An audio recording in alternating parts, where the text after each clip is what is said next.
Rómulo Ernesto Betancur Bello nació en Guatire, Venezuela, el 22 de febrero de 1908.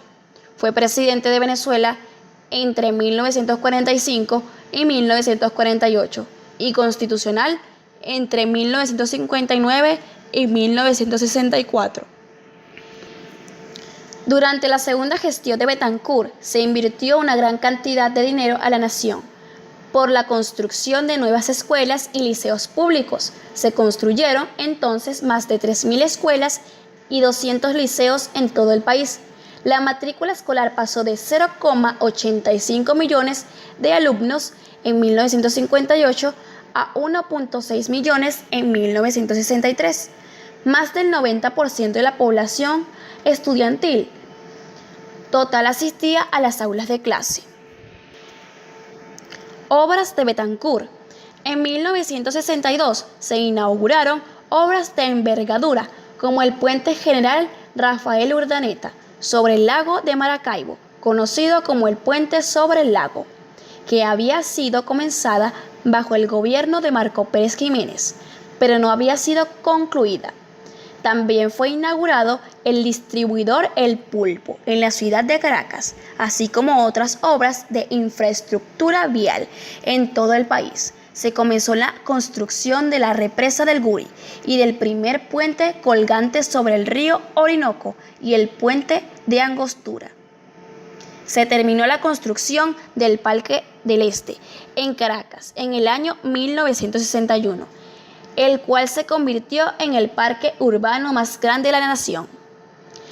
Se creó la Institución Venezolana de Investigaciones Científicas, que fue originalmente el Instituto Venezolano de Neurología e Investigaciones Cerebrales, fundado en 1954, el 29 de abril, durante el gobierno de Marco Pérez Jiménez. Raúl Leoni llevó a cabo importantes proyectos de infraestructura, los cuales son la industria hidroeléctrica y siderúrgica, obra que aún perdura. Las obras principales que se encuentran fueron la primera etapa de la represa El Guri y la ampliación de las centrales térmicas de la Celebre, Los Marrocos, La Fría y Punto Fijo. También se inauguraron sistemas de transición interconectados y unidades diésel en todo el país. Se creó la empresa estatal CBG Siderúrgica del Orinoco y se confía las operaciones de la planta ya existente. Entre las obras de infraestructura vial destacan el Puente Internacional José Antonio Páez, la autopista estatal Valencia-Puerto Cabello y la interestatal Coche-Tejerías, las autopistas urbanas Avenida Libertador, Maracaibo-San Francisco, el Valle de Coche, el distribuidor La Araña y su ramal hasta Coche, entre otras varias autopistas, carreteras y vías urbanas. Se pusieron en funcionamiento 4.277 camas en hospitales generales y especiales. Se pusieron en funcionamiento los siguientes centros asistenciales: Maturín, Acarigua, Aragua, Cabina, Puerto Cabello, San Felipe, El Tigre, Cantaura, Anacaro, Cumaná, Curápano, y se complicaron los siguientes hospitales: Hospital Universitario de Carabobo, Barcelona, Maracay, Valencia, San Cristóbal, Valera, Ciudad Bolívar, Villa de Cura, Río Caribe, Cumanacao, Tobar, Colón, Upata, Caicara del Orinoco, Quibón, Tucupita, El Vigía y Caja Vieja. Con esto se logró disminuir la tasa de mortalidad hasta 41,6 en 1968, cuando en 1958 esta tasa era de 64,4. Se inició la construcción de las grandes obras como el complejo de Parque Central y el Metro de Caracas.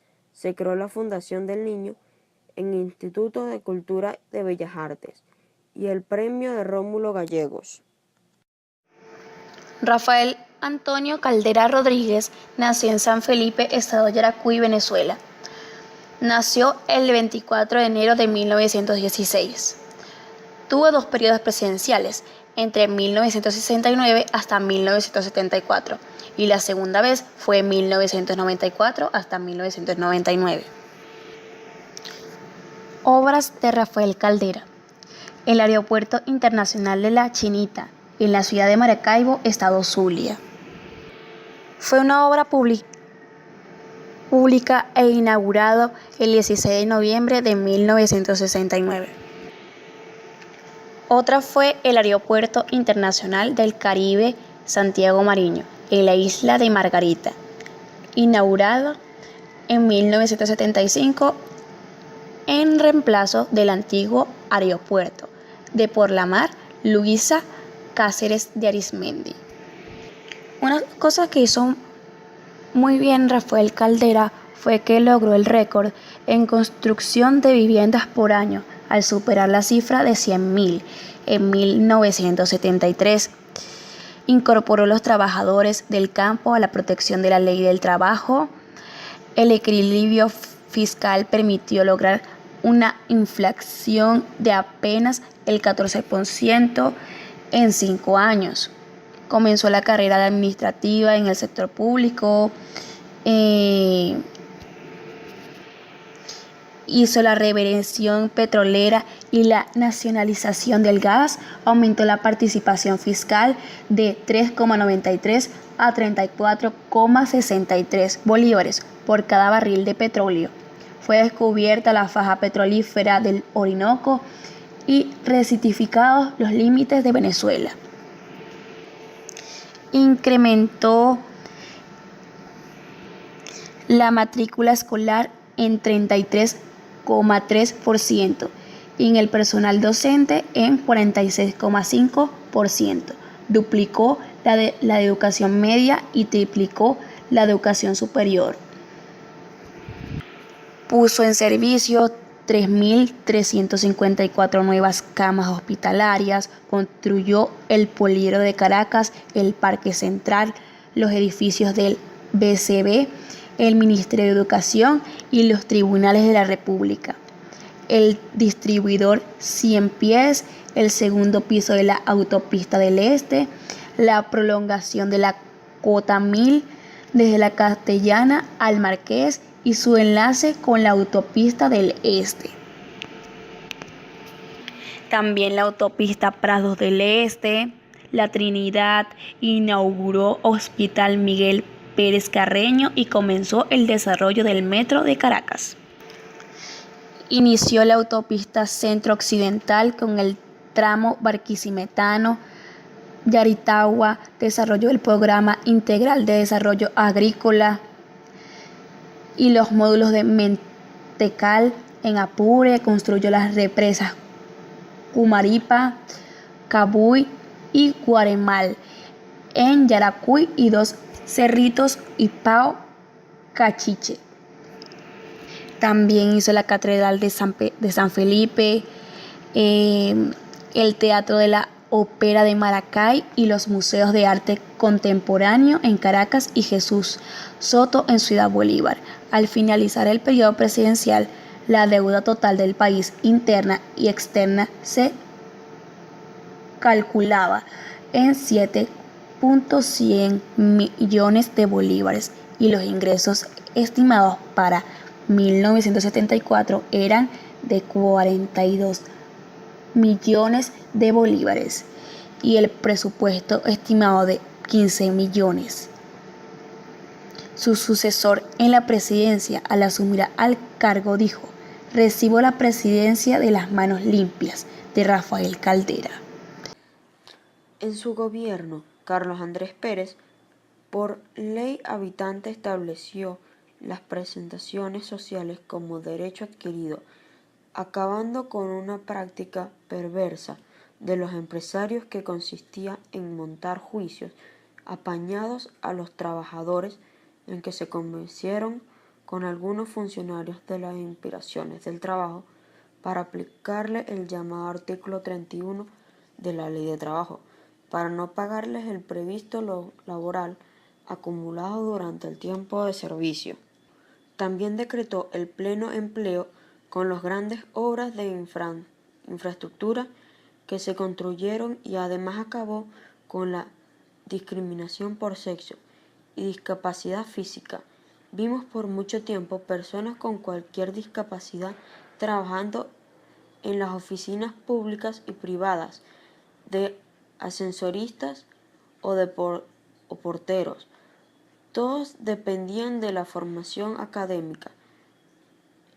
El decreto 21 obligaba a todos los comercios donde se expendiera comida y bebida a tener 2 baños con sus respectivos trabajadores para mantenerlos. Creó la beca alimentaria para mantener a los niños más necesitados de los sectores populares, el vaso de leche escolar, el morral escolar con todos los útiles y cosas hogares. Construyó miles de escuelas y liceos para manifestar la educación. Creó varias universidades experimentales para acabar con el embudo en el cupo universitario y puso en práctica el programa de beca Gran Mariscal de Ayacucho para profesionalizar a los universitarios hacia especializaciones en las mejores universidades del mundo. Nacionalizó el petróleo y el hierro, impulsó las empresas básicas de Guayana para que se convirtieran en la segunda fuente generadora de divisas, inauguró la primera etapa de la represa El Guri e inició la segunda, continuó la línea 1 de los metros de Caracas, construyó el promedio de 70.000 viviendas por año para la clase media y los sectores populares. En el segundo gobierno, en vista de la situación del país, con técnicos jóvenes quiso aplicar el gran viraje para caminar a Venezuela al modernismo. Igual hicieron Chile, Perú y Brasil para frenar la inflación, pero lamentablemente para Venezuela fue víctima de las conspiraciones por parte de los sectores izquierdistas y derechistas rancios, del Congreso Nacional, Fiscal General de la República, la Corte Suprema de Justicia y algunos medios de comunicaciones, unas experiencias de la República y hasta un sector de su propio partido, quienes no le perdonaban las obras que realizó. En el segundo gobierno del presidente Pérez impulsó las elecciones directas de alcaldes y gobernadores, con autonomía financiera para realizar obras. Sin duda, Carlos Andrés Pérez ya está en el libro de Venezuela como un presidente democrático ejemplar. El carupanazo estalló a la medianoche del 4 de mayo de 1962 en Carúpano, a cargo del batallón de infantería del número 3 y el destacamento número 77 de la Guardia Nacional. Los insurrectores, al mando del capitán corbeta Jesús Teodoro Molina Villegas, del mayor Pedro Vargas Castellón y del teniente Héctor Fleming Mendoza, se alzaron contra el gobierno nacional, ocupando las calles, edificios de la ciudad, el aeropuerto y la emisora de radio Carúpano, desde el cual lanzaron un manifiesto a nombre del Movimiento de Recuperación Democrática.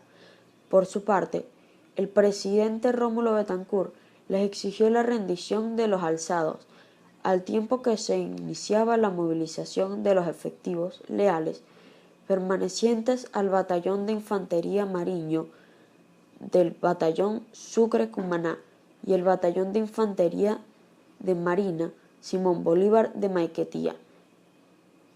Se producían ataques por parte de la aviación y se bloqueaba el puerto por parte de las unidades navales, en las que se denominó la Operación Tenaza. Al día siguiente, las tropas gubernamentales tomaron el control de Cumaná y sus alrededores, capturando a más de 400 personas involucradas en la asociada entre los militares y los civiles, entre ellas el diputado del Partido Comunista Eloy Torres, así como otros miembros de este partido, del movimiento izquierdista revolucionario. Ante tales hechos, Betancourt suspendió las garantías, acusó al PSB y al MIR de estar involucrados en la sublevación y expendió el decreto número 752, suspendiendo el funcionamiento de ambos partidos en todo el territorio nacional.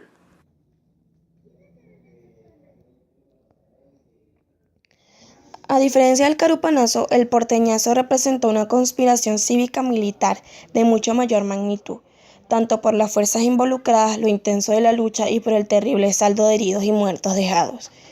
En el amanecer del día 2 de junio de 1962, se produce una sublevación en la base naval de Puerto Cabello, estado Carabobo, dirigida por el capitán de navío Manuel Ponte Rodríguez, el capitán de fragata Pedro Medina Silva y el capitán de corbeta Víctor Hugo Morales.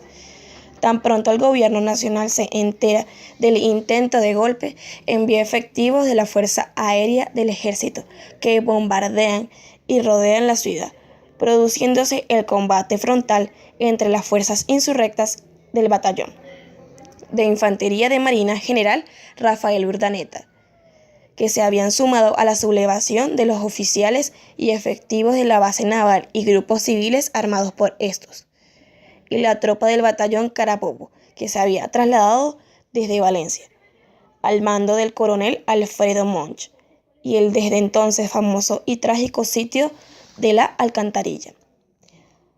Al mismo tiempo, la mayoría de los oficiales al mando de la escuadra y el destacamento número 55 de la Guardia Nacional se niegan a participar en el alzamiento.